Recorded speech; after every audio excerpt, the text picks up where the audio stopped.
সাম্প্রতিক সময়ে কয়েকজন উপদেষ্টার বিরুদ্ধে বিভিন্ন দলের অভিযোগের বিষয়টি নিয়ে চর্চার শেষ নেই। এমনকি প্রধান উপদেষ্টার সঙ্গে বৈঠকে এ নিয়ে নালিশও করেছেন তারা। রাজনৈতিক অঙ্গনে দুই ছাত্র উপদেষ্টাকে লক্ষ্য করে অভিযোগ উঠলেও ওই বৈঠকে ঠিক কী আলোচনা হয়েছে সেটি জানা যায়নি। এনসিপির এক শীর্ষ নেতা একাত্তরের কাছে অভিযোগ করেছেন 5 উপদেষ্টা কোনো কোনো দলের প্রতি পক্ষপাত করছেন। রাশেদ আনিসের বিশেষ প্রতিবেদন।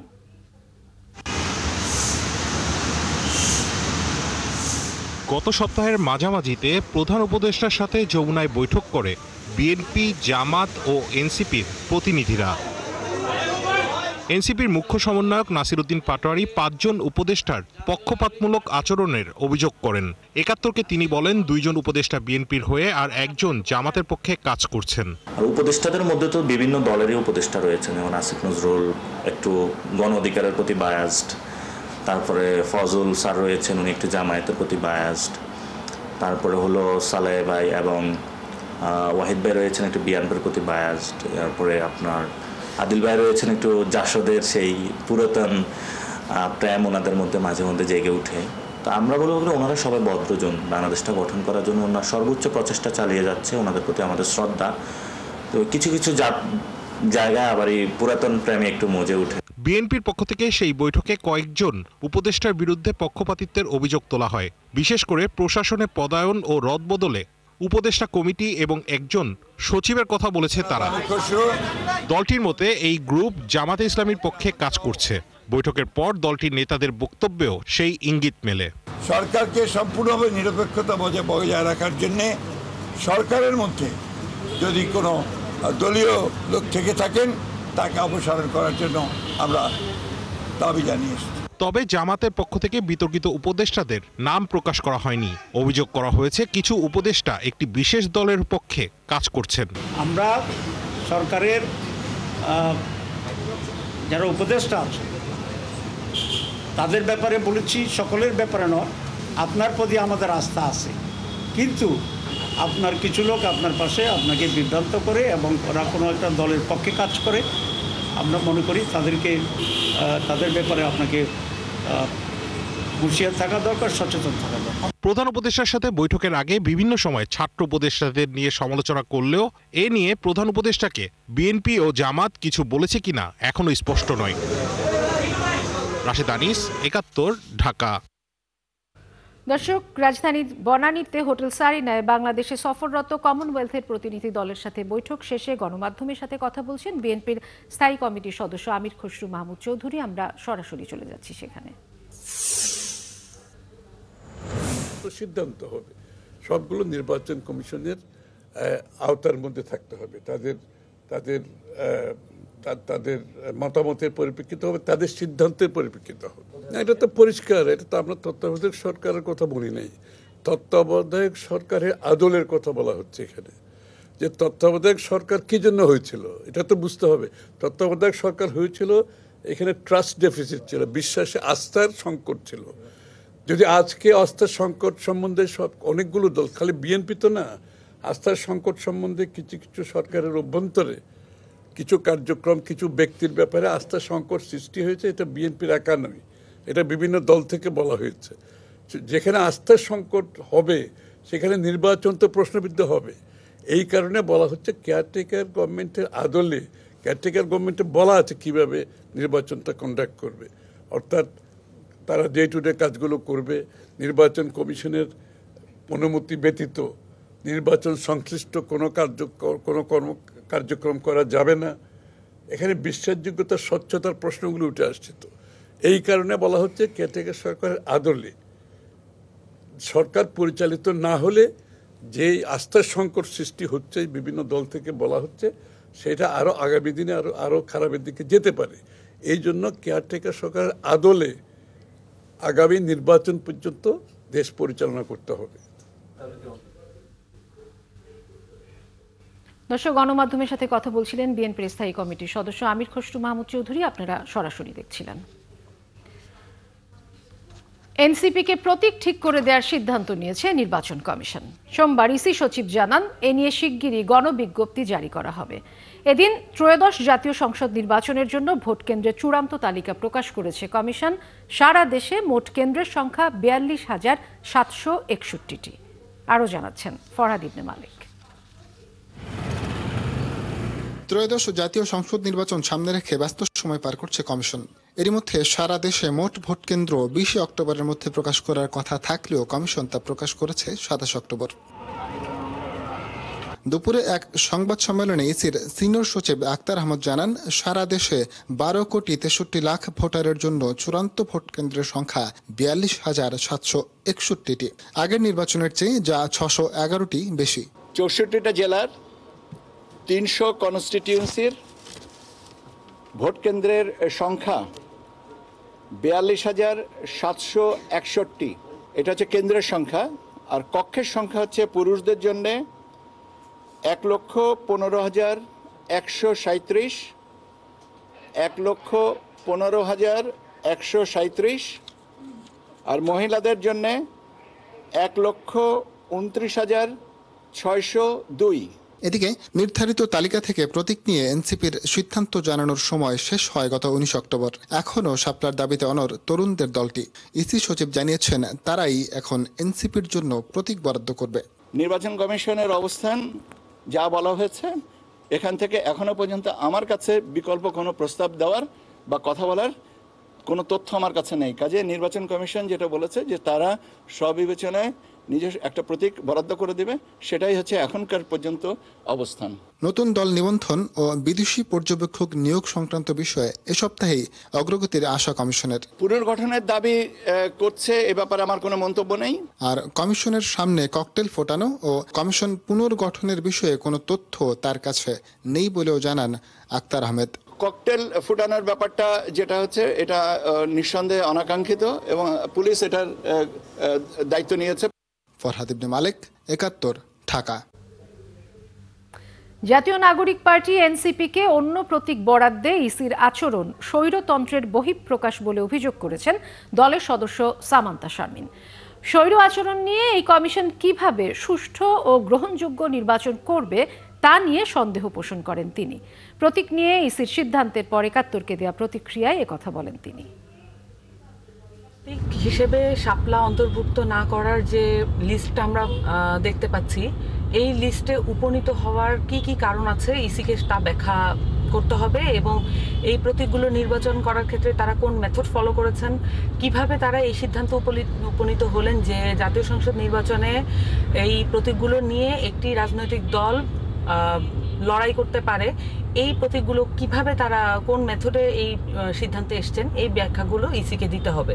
এবং যদি যেটা আমরা শুনতে পাচ্ছি আমাদেরকে চাপিয়ে দেওয়া হবে একটা প্রতীক তাদের পক্ষ থেকে, এটা আমরা মনে করি পরিষ্কার স্বৈরতন্ত্র এবং এই স্বৈরতান্ত্রিক কারণে, ওই স্বৈরতান্ত্রিক আচরণের কারণেই সন্দেহ তৈরি হয় যে এই ইসি দ্বারা আসলে একটি গ্রহণযোগ্য এবং সুষ্ঠু নির্বাচন আদৌ সম্ভব কিনা। এই স্বৈরতন্ত্র যদি তাদের চালু থাকে তাহলে এই ইসি দ্বারা আমরা একটি সুষ্ঠু গণতান্ত্রিক নির্বাচন সামনে প্রত্যাশা করতে পারছি না। ফ্যাসিবাদ বিরোধী আন্দোলনে থাকা রাজনৈতিক দলগুলোকে নিয়ে বিএনপি বৃহৎ জোট করতে চায় বলে জানিয়েছেন দলটির স্থায়ী কমিটির সদস্য সালাউদ্দিন আহমদ। তিনি আরও বলেছেন, জাতীয় ঐক্যই সবচেয়ে বড় শক্তি, আর ঐক্য ধরে রাখতে চায় বিএনপি। বিস্তারিত জানাচ্ছেন মাহিলা ইসলাম। জাতীয়তাবাদী যুবদলের ৪৭তম প্রতিষ্ঠা বার্ষিকী দিনটি উপলক্ষে একদিনের কর্মসূচি নিয়েছে যুবদল। তারই ধারাবাহিকতায় সোমবার সকাল থেকে বিএনপি প্রতিষ্ঠাতা শহীদ প্রেসিডেন্ট জিয়াউর রহমানের সমাধিতে শ্রদ্ধা জানায় সংগঠনটির হাজারো নেতাকর্মী। দলটির নেতাকর্মীদের প্রত্যাশা, যে কারণে ও লক্ষ্যে জাতীয়তাবাদী যুবদলের জন্ম তা পূরণ করবেন তারা। পুরা জিয়া উদ্যান লোকারণ্য, কিন্তু এটা বিগত দিনও ছিল, কিন্তু এইভাবে সবাই উন্মুক্ত পরিবেশে থাকতে পারেনি। আমাদের একটাই উদ্দেশ্য, নিজেদেরকে সত্য রাখা। বিএনপির ভারপ্রাপ্ত চেয়ারম্যান জনাব তারেক রহমান যেই দিক নির্দেশনা দিবে সেই মোতাবেক আমরা কাজ করব।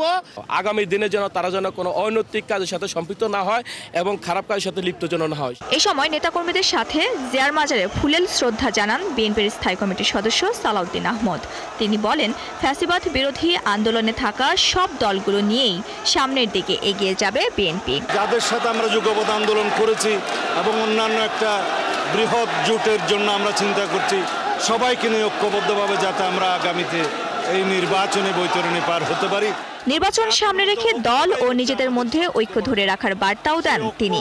আমরা সমগ্র বাংলাদেশে আসন ভিত্তিক সকল যোগ্য প্রার্থীদের, একাধিক যোগ্য প্রার্থীদের সাথে আমরা কথা বলেছি। এটা তারই প্রক্রিয়ার একটি অংশ। আমরা একই মেসেজ দিতে চাই যাতে আমাদের দলের ভিতরে ঐক্য থাকে, জাতির মধ্যে ঐক্য থাকে। এদিকে প্রতিষ্ঠাবার্ষিকীর দিনে নয়াপল্টনে বিএনপির কার্যালয়ের সামনে বিনামূল্যে চিকিৎসা সেবা কর্মসূচির আয়োজন করে যুবদল। অনুষ্ঠানে বিএনপি স্থায়ী কমিটির আরেক সদস্য গয়েশ্বর চন্দ্র রায় বলেন, গণতান্ত্রিক বাংলাদেশ উদ্ধারে ভূমিকা রাখবে যুবদল।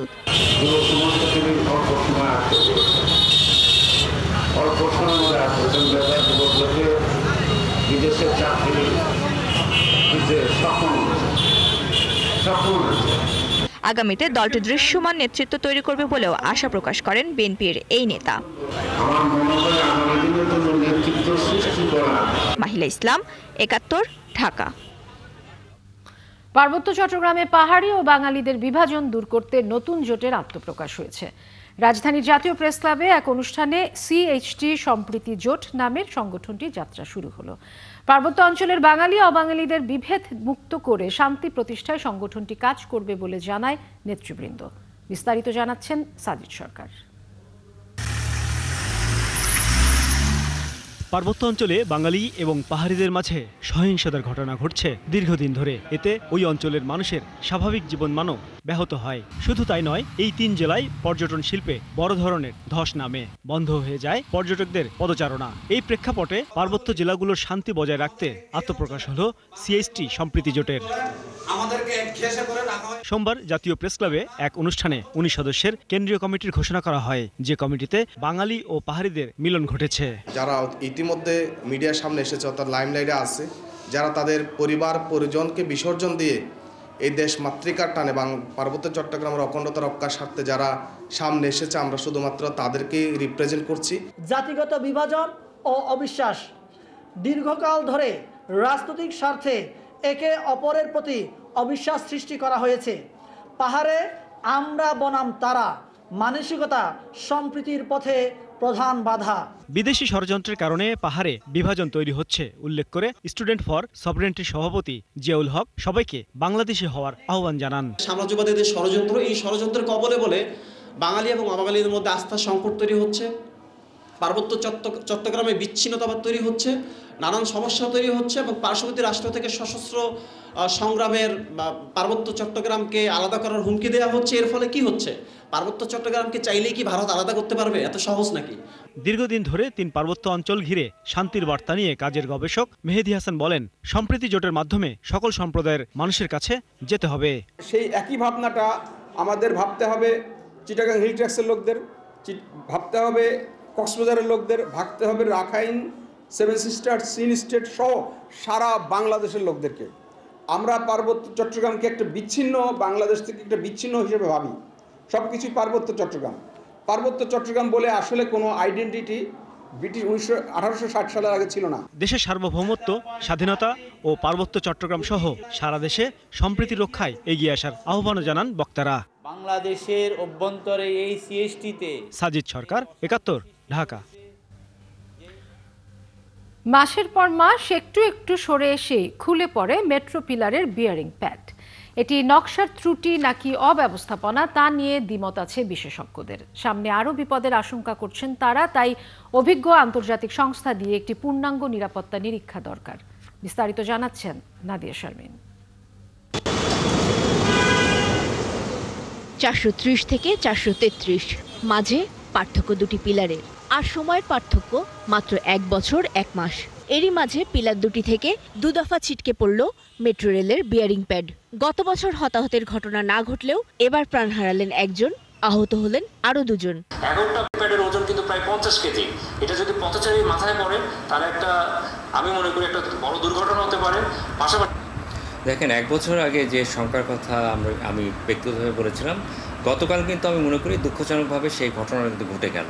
এটা একদিকে তো টেকনিক্যাল সমস্যা, কারণ নকশায় ত্রুটি আছে, এটা প্রমাণিত। বুয়েটের পুরাকৌশল বিভাগের এই অধ্যাপকের গণমাধ্যমে দেয়া সেদিনের সতর্কবার্তার পরও পাল্টায়নি তেমন কিছুই। এখনও তিনি জানাচ্ছেন বিপদের আরও শঙ্কা। যদি 2 থেকে 3টা বেয়ারিং প্যাড সরে যায় এবং পড়ে যায়, তাহলে আমার মেট্রো পরিচালনাই কিন্তু ঝুঁকিতে পড়বে, তখন ট্রেন একটা বড় ঝুঁকিতে চলে যাবে। এই জায়গায় নকশার ত্রুটি, এটা প্রমাণিত, এবং এই নকশা দিয়েই কাজ হয়েছে। অ্যাঙ্করেজ সিস্টেম থাকার কথা, শেয়ার কি থাকার কথা, বা নাট বল্টু দিয়ে যে আটকানোর কথা, এই ধরনের নকশায় কিন্তু কিছু দেয়নি। তিনি জানান, ঠিকাদারি প্রতিষ্ঠান ইতালথাই ডেভেলপমেন্ট কোম্পানির আনা বেয়ারিং প্যাড 2020 সালে বুয়েট পরীক্ষা করে এর মান নিয়ে প্রশ্ন তোলে, কিন্তু এবার যেখানে দুর্ঘটনা সেই অংশে ওই ত্রুটিপূর্ণ প্যাড ব্যবহার করা হয়নি। কাজেই প্যাডের মান নিয়ে কোনো প্রশ্ন নেই। গতকাল এবং 1 বছর আগে যে বেয়ারিং প্যাডগুলি পড়েছে, এটা মূলত আসলে প্যাকেজ 5 এবং 6, অর্থাৎ যেটা ভিয়েতনাম থেকে আনা হয়েছে এবং পরীক্ষায় কিন্তু এটা উত্তীর্ণ হওয়া। তো আমি সেজন্যই বলছি এটা বেয়ারিং প্যাডের সমস্যা না। বেয়ারিং প্যাড কার্ভের মধ্যে আটকা রাখার জন্য যে মেকানিজম থাকার কথা ছিল, নকশা এটা দেওয়া হয়নি। এদিকে প্রথম 3.5 বছর প্রকল্পে যুক্ত থাকা বুয়েটের পুরকৌশল বিভাগের আরেক অধ্যাপক বলছেন, নির্মাণ কাজ ও মালামাল বুঝে নিতে ঠিকমতো নজরদারি হয়নি। প্রথমবার দুর্ঘটনার পরেও চলে এই অব্যবস্থাপনা। প্রতি কম্পনে ছোট ছোট মুভমেন্ট হয়, এই মুভমেন্টটা দেখার মতো কোনো লোক ছিল না। কেন নাই? নন টেকনিক্যাল লোক বসে আছে এইসব দায়িত্বে। এখন ডটগুলি যোগ করলে বোঝা যায় সামনেও ঘটার সম্ভাবনা আছে। একটা দৈব হতে পারে, 2টা তো দৈব না, এবং ক্লোজ প্রক্সিমিটিতে হয়েছে। ডেফিনেটলি এটা টেকনিক্যাল থরো একটা ইন্ডিপেন্ডেন্ট কম্পিটেন্ট অথরিটি দিয়ে সেফটি অডিট করার কথা। অথচ প্রায় 34,000 কোটি টাকা ব্যয়ে 100 বছর নিশ্চিন্তে চলার আশ্বাস দিয়ে নির্মাণ করা এই মেট্রো রেলের বয়স মাত্র 3 বছর। একজন পথচারী যখন রাস্তা দিয়ে নিয়ম মেনে হেঁটে যাবেন, তখন তার নিরাপত্তা রক্ষার দায়িত্ব আসলে রাষ্ট্রের। কাজেই এই মেট্রো রেলের ক্ষেত্রে নকশাগত হোক, নির্মাণগত হোক কিংবা রক্ষণাবেক্ষণ, যেখানেই ত্রুটি হয়ে থাকুক না কেন, বারবার এ ধরনের দুর্ঘটনা প্রমাণ করছে যে সমাধান এখনো পুরোপুরিভাবে হয়নি। কাজেই মানুষের নিরাপত্তার সাথে, জনগণের নিরাপত্তার সাথে তদন্ত কমিটিগুলো তদন্ত যথাযথভাবে করে সেটির বাস্তবায়নটি জরুরি বলে মনে করছেন বিশ্লেষকরা। নাদিয়া শারমিন, 71, ঢাকা। কিশোরগঞ্জের ভৈরবকে জেলা করার দাবিতে দ্বিতীয় দিনের মতো কর্মসূচি পালিত হয়েছে। পূর্ব ঘোষণা অনুযায়ী আজ সকালে রেলপথ অবরোধ করে আন্দোলনকারীরা। এতে স্টেশনে আটকে পড়ে ঢাকাগামী উপকূল এক্সপ্রেস। আগামীকাল নৌপথ অবরোধের কথা রয়েছে। এদিকে উপজেলা নির্বাহী কর্মকর্তা জানান, চলমান আন্দোলনের বিষয়টি প্রশাসনের নজরদারিতে রয়েছে। আলামিন টিটুর তথ্য ছবিতে প্রতিবেদন। জেলার দাবিতে আন্দোলনের দ্বিতীয় দিনে সোমবার সকালে ভৈরব রেলওয়ে জংশন অবরোধ করে আন্দোলনকারীরা। স্লোগানে ভরে ওঠে পুরো এলাকা। এ সময় স্টেশনে আটকা পড়ে নোয়াখালী থেকে ছেড়ে আসা ঢাকাগামী উপকূল এক্সপ্রেস। এক পর্যায়ে চালক ট্রেনটি ছাড়তে চাইলে বিক্ষোভকারীরা ট্রেনে ইটপাটকেল ছোড়ে। এতে আহত হয় বেশ কয়েকজন। পরে বেলা 11:40 আন্দোলনকারীরা অবরোধ তুলে নিলে ট্রেন চলাচল স্বাভাবিক হয়। আন্দোলনে বিভিন্ন রাজনৈতিক, সামাজিক, সাংস্কৃতিক সংগঠনের নেতাকর্মী, শিক্ষার্থী সহ সর্বস্তরের মানুষ অংশ নেয়। প্রাচীনকাল থেকে বিভিন্ন জেলা শহরের সাথে প্রতিযোগিতা করে টিকে আছে। সমগ্র ভৈরববাসী আজকে ভৈরব রেলওয়ে জংশন ব্লকেডের মাধ্যমে ভৈরববাসীর প্রাণের দাবি ভৈরব জেলা বাস্তবায়ন কর্মসূচি পালন করছে। আমাদের ভৈরব মানুষ সবার প্রাণের দাবি ভৈরবকে জেলা বাস্তবায়ন করা। ভৈরববাসীদের দীর্ঘদিনের দাবি যাতে ভৈরব জেলা বাস্তবায়ন হয়। এদিকে উপজেলা নির্বাহী কর্মকর্তা জানিয়েছেন, জেলার দাবিতে চলমান আন্দোলনের বিষয়টি প্রশাসনের নজরদারিতে রয়েছে। আইন শৃঙ্খলা রক্ষাকারী বাহিনী সহ সংশ্লিষ্ট সকল দপ্তর যে নজরদারি বা তদারকির কাজটি করছে, যাতে এই ধরনের কর্মসূচি থেকে কোনো ধরনের বিশৃঙ্খলা বা যেটাকে বলে উচ্ছৃঙ্খল পরিবেশের সৃষ্টি না হয়। এর আগে রবিবারও একই দাবিতে ঢাকা সিলেট মহাসড়ক অবরোধ করে জনতা। এতে প্রায় 2 ঘন্টা যান চলাচল বন্ধ ছিল। দুর্ভোগে পড়েন চালক ও যাত্রীরা। বনশ্রী হালদার, 71। এক গুলিতেই বিদ্ধ হন 2 জন। মারা গেলেন দাদি, আর আইসিইউতে লড়াই করে বেঁচে যায় শিশু মুসা। জুলাই আন্দোলনে এই ঘটনা ঘটে রাজধানীর মেরাদিয়ায়। সোমবার আন্তর্জাতিক অপরাধ ট্রাইব্যুনালে এক মামলায় এরকম বর্ণনা দিলেন একজন সাক্ষী। এদিন আওয়ামী লীগ নেতা মাহবুবুল আলম হানিফের বিরুদ্ধে অভিযোগ গঠনের আবেদন করেছে প্রসিকিউশন। আরও জানাচ্ছেন সৈকত সাদিক। জুলাই আন্দোলন দমনে কতটা নৃশংস ছিল আইনশৃঙ্খলা বাহিনীর সদস্য তারই বর্ণনা পাওয়া গেল আন্তর্জাতিক অপরাধ ট্রাইব্যুনালে। কিভাবে দাদি ও তার কোলে থাকা নাতি একই বুলেটে বিদ্ধ হন তার নির্মম বর্ণনা দেন একজন সাক্ষী। তার বাবা সরাসরি দেখেছেন কিভাবে তার মাথায় গুলিটা লাগলো। গুলির ক্ষতস্থান চেপে ধরে নিয়ে দৌড়িয়ে তিনি হাসপাতালে গেলেন। রামপুরাতে 19 জুলাই এই ঘটনা ঘটে এবং সেখান থেকে কিভাবে ঢাকা মেডিকেল কলেজে নিলেন। ঢাকা মেডিকেল কলেজে ওনার সার্জারি হলো, অপারেশন হলো, সেখান থেকে সিএমএইচে আনা হলো, সিএমএইচ থেকে সিঙ্গাপুরে নেওয়া হলো, সিঙ্গাপুর থেকে আবার সিএমএইচে আনা হলো। এই চিকিৎসার বড় বর্ণনা উনি দিয়েছেন। এর মধ্যেই তার মাকে ঢাকা মেডিকেল কলেজে আনা হলো, সেখানেই তার মা মৃত্যুবরণ করলেন। অপরাধীদের দৃষ্টান্তমূলক শাস্তি চান তিনি। আমার ছেলে ইংলিশ ভার্সনে পড়তো, পড়াশোনা করতো, ক্লাসে ফার্স্ট ছিল। এই ছেলের খুব স্বপ্ন ছিল প্লেন চালাবে, কিন্তু স্বপ্ন বড় হয় আর সত্যি হবে। বাসায় এখন শুধু প্লেন বলে, কিন্তু আর উড়াতে পারবে না। ওর স্বপ্নই ছিল ও পাইলট হবে। এদিকে কুষ্টিয়ায় 6 জনকে হত্যা, ষড়যন্ত্র এবং উস্কানিমূলক বক্তব্যের ঘটনায় দায়ের হওয়া মামলায় আওয়ামী লীগ নেতা হানিফ সহ 4 জনের বিরুদ্ধে অভিযোগ গঠনের আবেদন করেছে রাষ্ট্রপক্ষ। এছাড়া জুলাই আন্দোলন ঘিরে করা কয়েকটি মামলায় প্রমাণ না মেলায় 372 জনকে অব্যাহতি চেয়ে আপিল বিভাগে প্রতিবেদন দাখিল করেছে পুলিশ। সৈকত সাদিক, 71, ঢাকা। বাংলাদেশ থেকে পাট ও ওষুধ সামগ্রী আমদানি করতে চায় পাকিস্তান। সোমবার যৌথ অর্থনৈতিক কাউন্সিলের 9ম বৈঠক শেষে এমন কথা জানান দেশটির সফররত মন্ত্রী আলী পারভেজ। আর অর্থ উপদেষ্টা ডক্টর সালেহ উদ্দিন আহমদ জানান, এই বৈঠকের ফলে দুই দেশের বাণিজ্যিক দুয়ার আরও উন্মোচিত হবে। সুফিয়ান ফারাবি জানাচ্ছেন বিস্তারিত। বাংলাদেশ ও পাকিস্তানের যৌথ ইকোনমিক কাউন্সিলের বৈঠকে যোগ দেন পাকিস্তানের কেন্দ্রীয় সরকারের পেট্রোলিয়াম মন্ত্রী আলী পারভেজ মালিক। বাংলাদেশের পক্ষে বৈঠকে নেতৃত্ব দেন অর্থ উপদেষ্টা সালেহ উদ্দিন আহমেদ। ঘণ্টাব্যাপী রুদ্ধদ্বার বৈঠকে কৃষি, ফার্মাসিউটিক্যাল, তথ্য প্রযুক্তি সহ নানা প্রসঙ্গ স্থান পায়। পরে বিএসটিআই ও Pakistan standard and quality control অথরিটির সঙ্গে একটি সমঝোতা স্মারক সই হয়। এর ফলে দুদেশের মধ্যে হালাল পণ্য আমদানি ও রপ্তানি বাড়বে। গণঅভ্যুত্থানের পর থেকেই পাকিস্তানের সাথে বেশ উষ্ণ সম্পর্ক চলছে অন্তর্বর্তী সরকারের। পাকিস্তানের মন্ত্রীর আভাস, তাদের প্রধানমন্ত্রী বাংলাদেশ সফরে আসছেন। The senior leadership has been meeting at the highest level at multilateral forums. So as per the availability and convenience of the leadership of both the countries, we will inshallah build on this positive momentum. আর অর্থ উপদেষ্টা বলেন, আলোচনা হয়েছে দুদেশের জনগণের অতি প্রয়োজনীয় জিনিসগুলো নিয়ে। দীর্ঘদিন পর এই বৈঠকে সন্তুষ্ট ঢাকা। আমরা এগুলো আলাপ করি, প্রত্যেকটাই কিন্তু দুটো দেশের জন্য, মানুষের জন্য অত্যন্ত জরুরি। আমরা কৃষি, ট্রেড, কমার্স, আইটি, তারপরে আপনার এগ্রিকালচার, আই টোল্ড ইন কৃষি, দ্যাট ইজ এগ্রিকালচার, ফুড, প্রত্যেকটা আইটেম নিয়ে আলোচনা করেছি এবং মোটামুটি যেগুলো আমরা এগ্রি করেছি সবগুলো কিন্তু দুটো দেশের জন্য, দুটি দেশের মানুষের জন্য উপকার হবে। তবে শুধু পাকিস্তান নয়, এই অঞ্চলের সবগুলো দেশের সঙ্গে চমৎকার অর্থনৈতিক সম্পর্ক চায় বাংলাদেশ। সুফিয়ান ফারাবি, 71, ঢাকা। জুলাই আন্দোলনের আগে ও পরে আন্দোলন কিংবা রাজনীতিতে নারীর অংশগ্রহণ কি দিচ্ছে ভিন্ন বার্তা? ঢাকা বিশ্ববিদ্যালয়ের নারী শিক্ষার্থী আর শিক্ষকরা বলছেন, সাইবার আক্রমণ রাজনীতিতে নারীদের পিছিয়ে দিচ্ছে। তাদের আশঙ্কা এর প্রভাব পড়বে জাতীয় নির্বাচনেও। অবশ্য ভিন্ন মত দিচ্ছেন কেউ কেউ। বিস্তারিত রায়হান কবিরের প্রতিবেদনে। সরাসরি কতজন নারী প্রার্থী হয় জাতীয় নির্বাচনে? বাংলাদেশের সব সংসদে চোখ রাখলেই দেখা যায় সেই চিত্র। সংরক্ষিত আসনের বাইরে নারীদের অবস্থান নেই বললেই চলে।